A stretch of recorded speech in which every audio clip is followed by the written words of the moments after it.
नमस्कार दोस्तों, आज हम भगवान शिव के विभिन्न रूपों और उनके गहरे अर्थों की यात्रा पर निकलेंगे।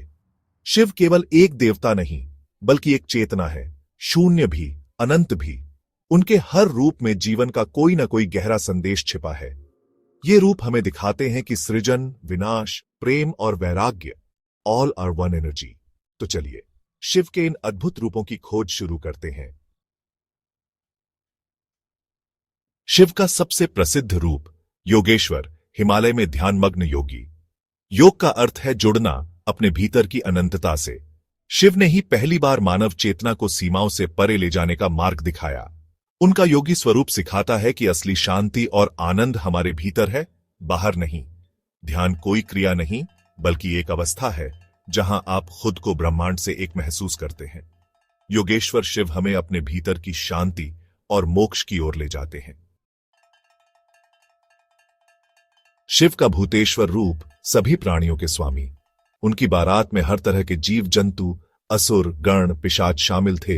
यह समावेशिता का प्रतीक है। शिव हमें सिखाते हैं कि हर जीव में वही दिव्यता है। जब हम यह एकता समझते हैं तो करुणा स्वाभाविक हो जाती है। भूतेश्वर हमें अहंकार से ऊपर उठकर सभी के साथ एकत्व का अनुभव करने की प्रेरणा देते हैं। आज के समय में यह संदेश और भी जरूरी है। सभी के कल्याण में ही हमारा कल्याण है। शिव का कालेश्वर रूप, समय के भी स्वामी। हम सब समय के चक्र में बंधे हैं, लेकिन शिव उससे परे हैं। कालेश्वर हमें याद दिलाते हैं कि समय बहता रहता है, हर पल कीमती है। जब आप समय की नश्वरता को स्वीकारते हैं तो जीवन को पूरी तीव्रता से जीते हैं। योग और ध्यान से हम समय के बंधन से भी मुक्त हो सकते हैं। कालेश्वर हमें शाश्वतता का अनुभव करने का मार्ग दिखाते हैं। शिव का शंभो रूप, परम करुणा और सरलता का प्रतीक। वे भोलेनाथ हैं, थोड़ी सी भक्ति से प्रसन्न हो जाते हैं। शंभो सिखाते हैं कि दिव्यता सरल है, बस सच्चा हृदय चाहिए।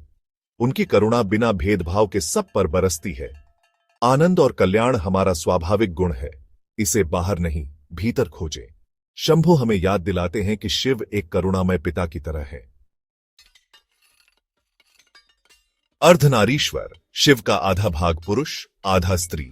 यह केवल स्त्री पुरुष का मिलन नहीं, बल्कि सृष्टि की दो पूरक ऊर्जाओं का एकीकरण है। शिव चेतना है, शक्ति ऊर्जा है, दोनों मिलकर सृष्टि का संचालन करते हैं। यह रूप दिखाता है कि दोनों ऊर्जाएं समान और जरूरी हैं।